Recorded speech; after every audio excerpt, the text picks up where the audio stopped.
I believe in me. I believe in me. I believe in you. I believe in you. Stand strong. You are powerful. Stand strong. You are inspiring.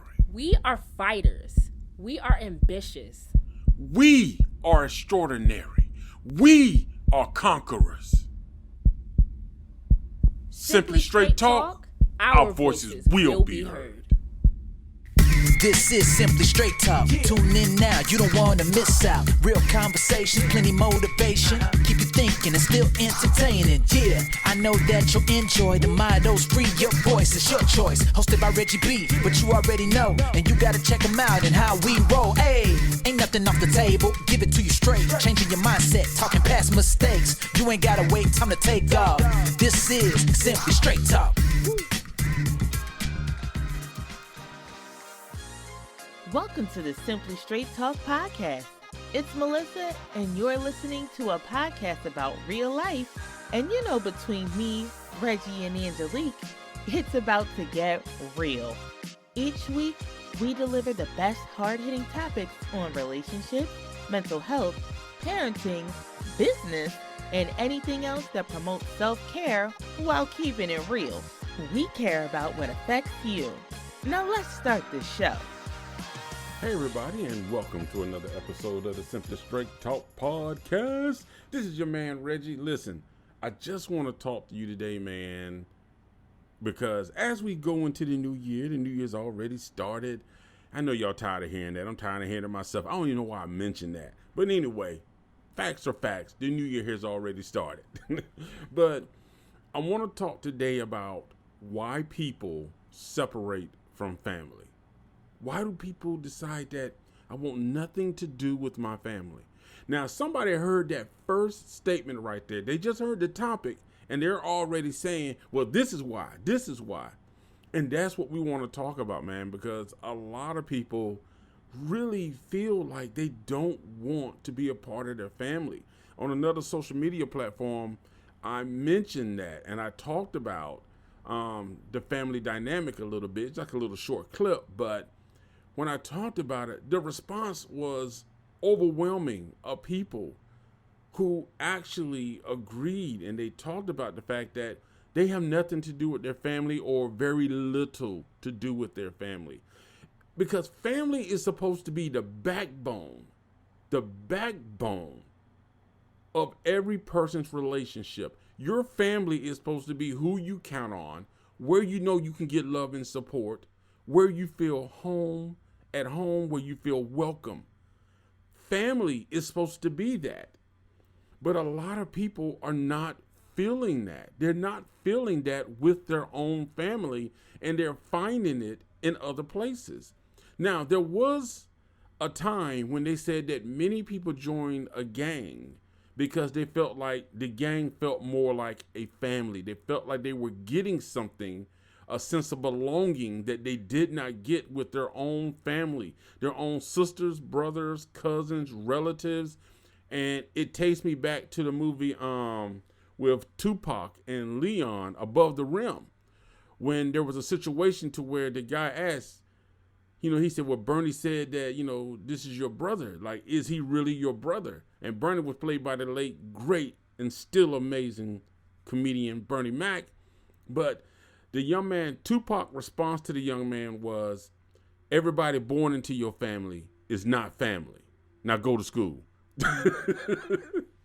But the thing about it is, man, it really is heartbreaking to know that so many people are struggling with this. So many people have certain feelings about their family, why they can't relate to their family, why they don't associate with their family. Because in reality, regardless of how we're feeling, we are missing out on things that our family members may be going through. And oftentimes the younger generation or the generation to come after that is missing out on getting to know some of their relatives, some of their family members. And it's hard because I understand when emotions come into play and a person feel like they've been betrayed, it's just things there's a barrier there that's just very difficult to get over. Now, I've seen situations to where family members have went to graduations and the child could not see the whole family at the same time. They would go see one part of the family, and then there may be another family member who may be waiting like on the opposite side away from the rest of the family. And it's unfortunate, but there are things that happen that create this division among family members, where brothers are not talking to sisters, sisters not talking to sisters, brothers not talking to brothers, cousins, aunts, uncles, people simply not wanting to engage or be around each other.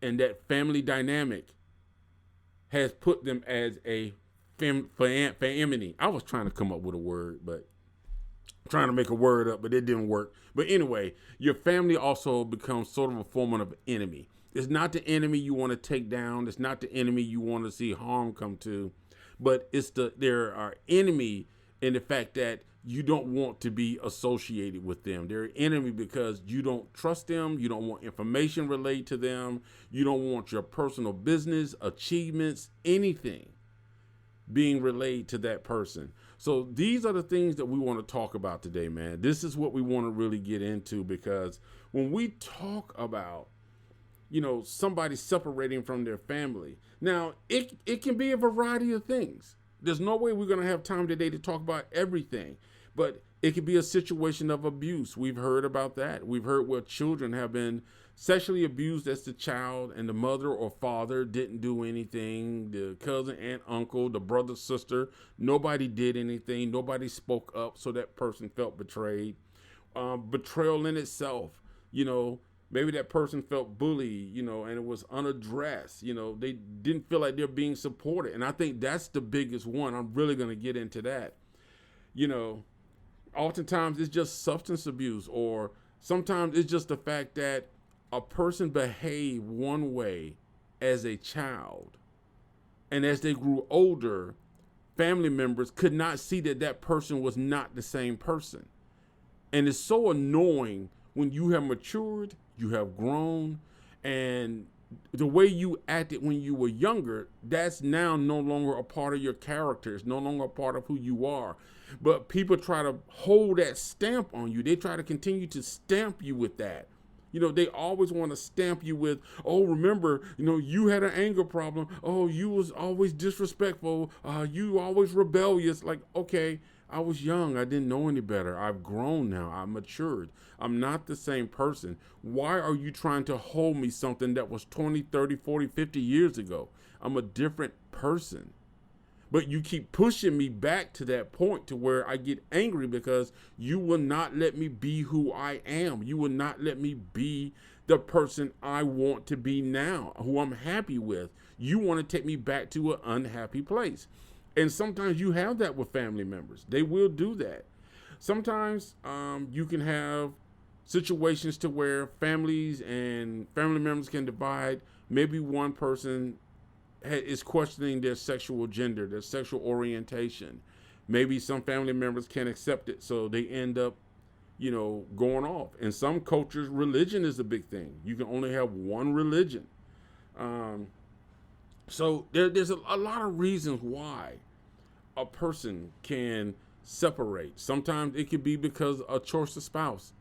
Maybe this person has married somebody that some family members can't get along with, they don't like. Maybe that's your spouse doesn't get along with certain family members. And to keep the peace, you have to distance yourself from those family members. Because you're trying to maintain your household. Your family members don't want to see that. They're insisting that this is the wrong person, this is the bad person, they don't like this person.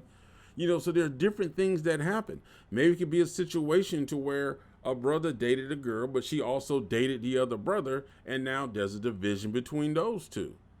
So there are different factors that can come into play of why a person may separate from their family, not want to interact with their family.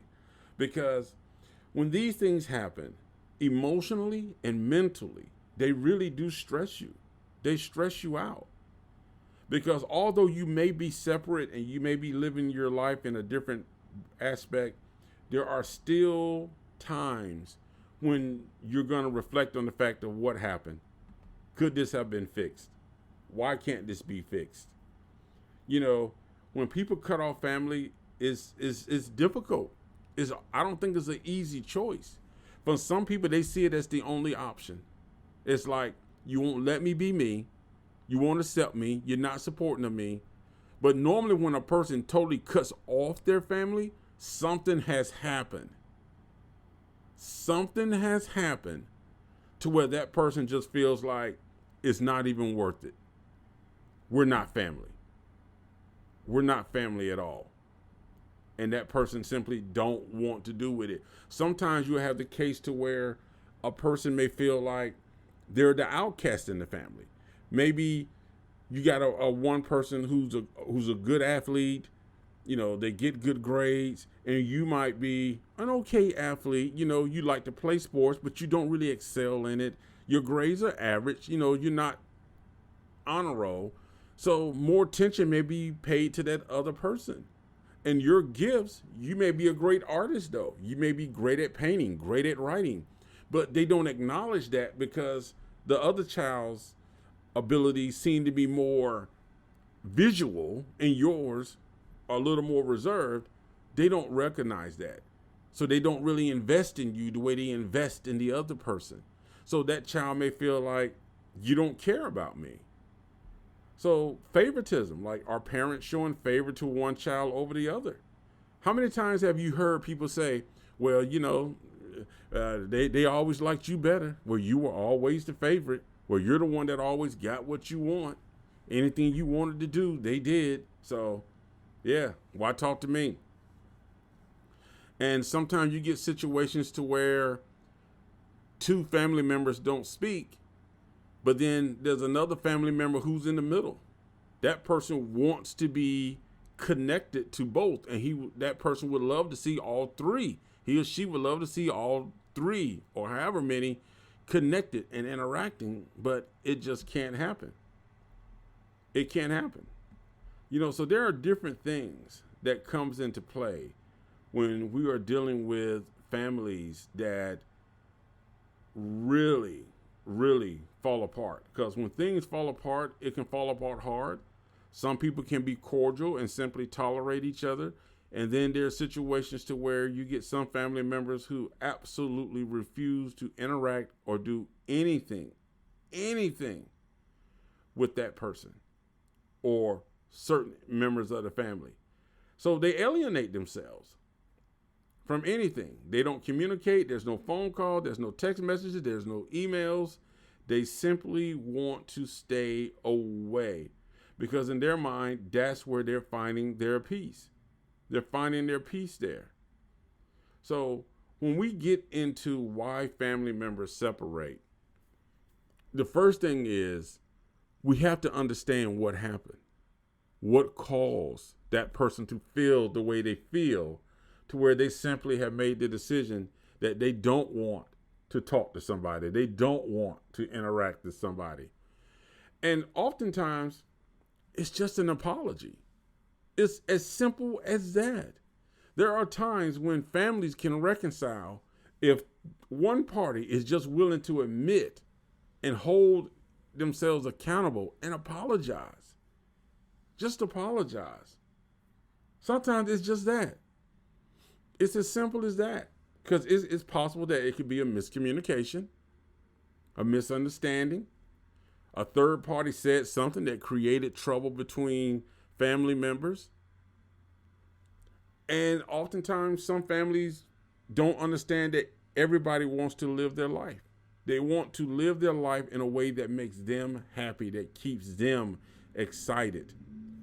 But the other thing too is we have to think about this is the fact that when we're talking about family members separating, family members who feel estranged and they don't want to be a part of the family and they cut themselves off, there's something more there. Now, I'm never going to deny that I really feel like people should consider therapy, consider, having a professional therapist, a certified therapist get involved to sort of mediate the situation. Now, I know all parties may not feel, because the first thing come up is, well, who paying? Especially our people. Who paying? I ain't paying for that, because I'm not going to lie. There are some resources out there. But the thing about it is there an apology necessary? And can each party hold themselves accountable for what has happened? And I mentioned earlier about the fact that sometimes another person comes in the family who is, somebody marries someone. And when that person gets involved, there's a bit of drama. And it can come from the fact of that person has ideas, or that person seems to be somebody who's more looking for money or trying to obtain money. So they're more anxious to gain something rather than be a part of the family. And they have this expectation, especially if they know that that family is well off, that they should be automatically included in the benefits to receive from that family. And it creates a bit of a sticky situation, because it's like, you married my sister, you married my brother, but you're trying to dip into our family inheritance. Like, you feel like you should just automatically be given. You need to work for what you need. So it's just different scenarios that come into play when we're talking about family members and why family members separate. And when we talk about support, this is huge. This is really huge, because a lot of people really feel like, I don't get supported by my family. I want to start a business. My family doesn't share any links. They don't promote my business. They don't tell other people. They do nothing but just say, oh yeah, okay, that's nice. But when your family doesn't buy in to what you're trying to do, what you're trying to accomplish, that's a hurtful feeling, especially when you got people who you don't even know that's on social media. And I think that's why a lot of people lean heavy towards social media, because they feel like they get more support from people who they never met, who simply will repost their stuff. Somebody will look at it and say, oh, I like this. Hey, this is a good idea. I'm glad you're doing this. Let me repost it. And these are the things that makes a person question their family.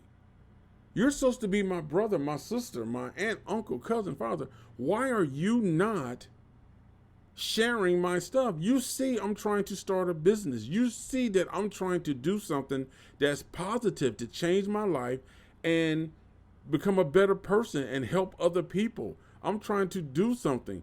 Why is it you can't see that, but yet this person I've never met is willing to share my stuff, willing to promote my stuff, willing to acknowledge that I'm doing a good thing, but my own family won't lift a finger, won't say a word, won't share anything. So I think this is something that's really interesting, because like we said, family is supposed to be the backbone. If there's one group of people in life or a person you're supposed to depend on, or know that if you have a dream that's supposed to be supportive of that dream, it is supposed to be your family. And I think for a lot of people, the fact that they are relying on strangers from an electronic device to give them more support than the very people who they grew up with and have known for years. And it's not that these people are saying, hey, give me money. They're simply saying, repost my stuff, share my stuff. Hey, can you give out my business cards? Hey, if somebody asked about this, can you say something? And they won't do it. It's amazing. And I think that's why a lot of people really feel shunned and disrespected by their family, because they don't feel like family is giving that support that they should give. And there was a time when family used to be that. Family used to be the giver of emotional and mental support. What happened? And it's really sad that is what family has become now. People don't see family as family anymore. They don't see it.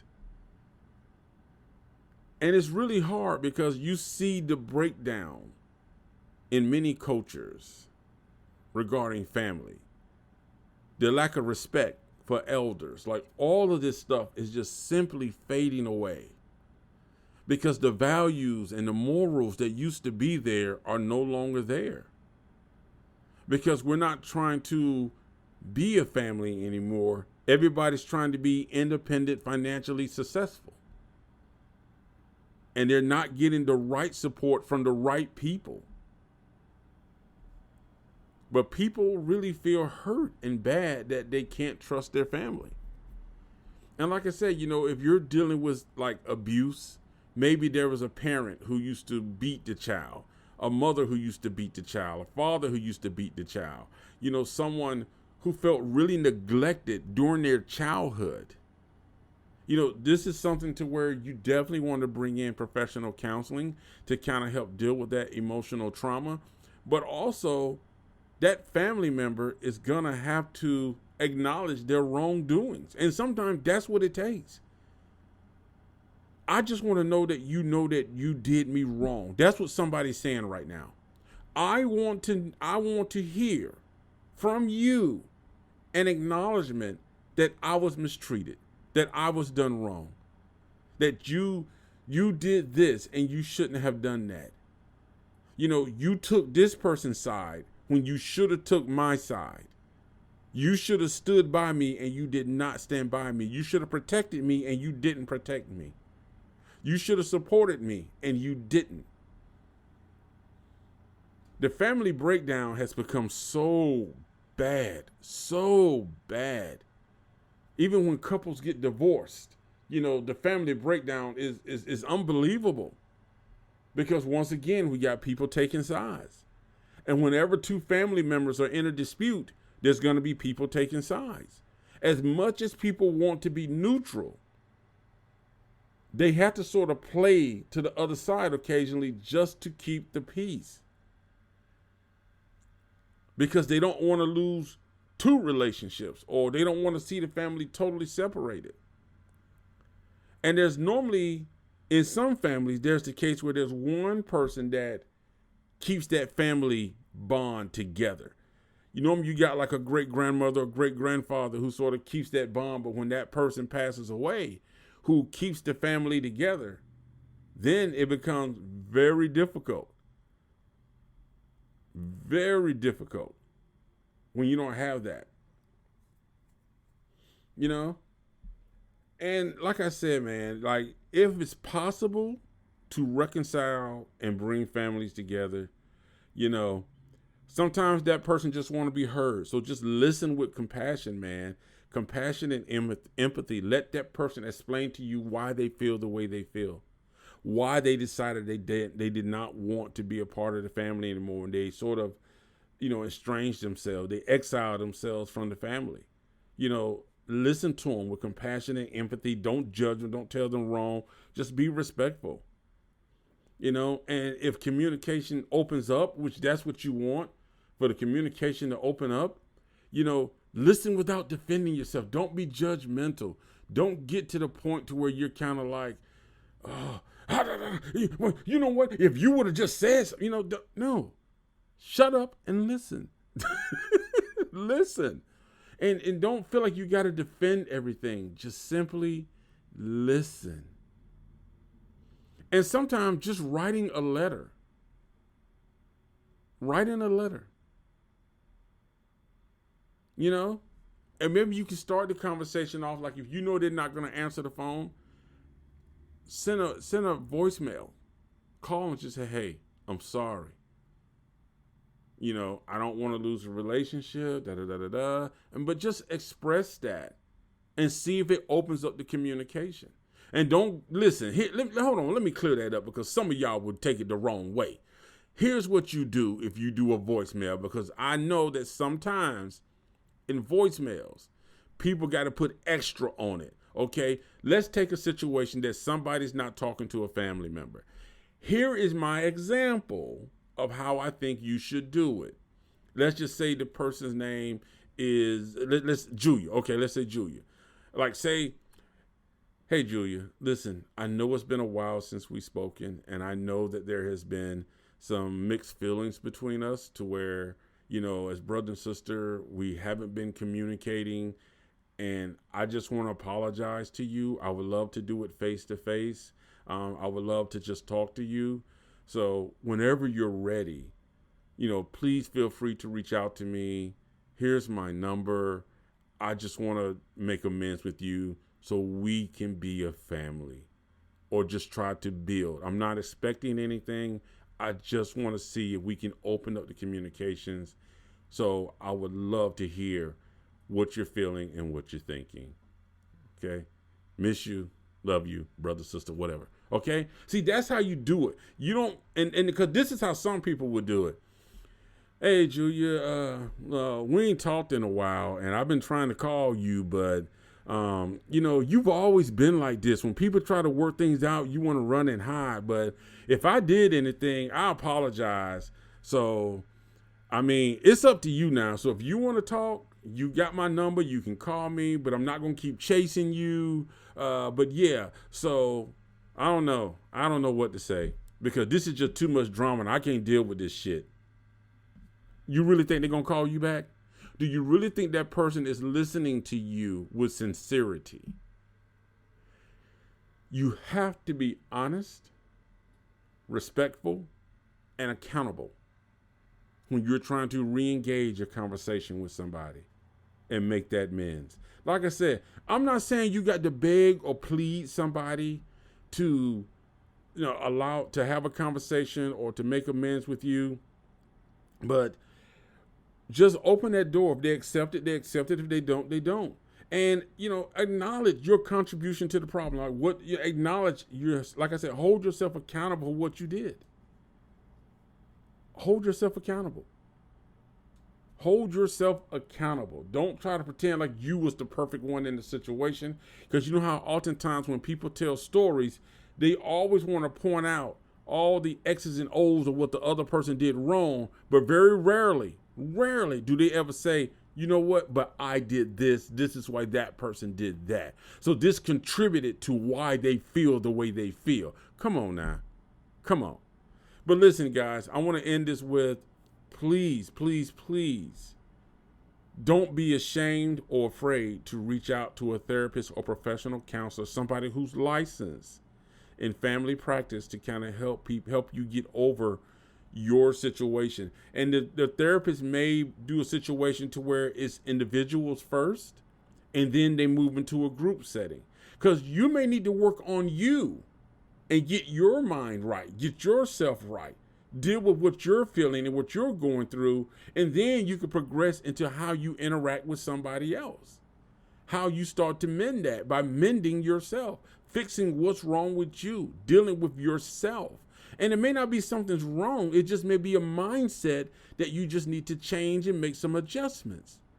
So these are the things, guys, that can kind of help and contribute to, why people cut off their family or separate from their family, become estranged or self-exile from their family. So these are the things that I just wanted to talk to you guys about. If you can make amends, my man, y'all go out there and do it. Men and women, you know what I'm saying? Family love, do the best you can with it. I know it's not easy. It is difficult, but just do the best you can, because we all need somebody. We all need each other. So do the best you can, all right? I hope y'all enjoyed this episode of the Simply Straight Talk Podcast. This is your man, Reggie, signing off. Hey, y'all, and by the way, I've been talking to Miss Melissa. We're going to see if we can get her back on. And then Miss Angelique. But y'all check it out, man, and I hope y'all enjoyed the show. Share your thoughts and comments. Tell me your story. You know what I'm saying? How do you guys feel about family members being separated? Are you dealing with that right now? Hey, were you involved in a situation to where your family was separated, or maybe you exiled, but you guys got back together? Let's share some success stories, man, on how you worked it out and how you rebuilt that bridge, okay? Peace. That's it for this week's episode of the Simply Straight Talk Podcast. Be sure to sign up to our email list at simplystraighttalk.com and follow us in your favorite podcast app so that you don't miss our next episode. Wishing you a wonderful day from the Simply Straight Talk crew.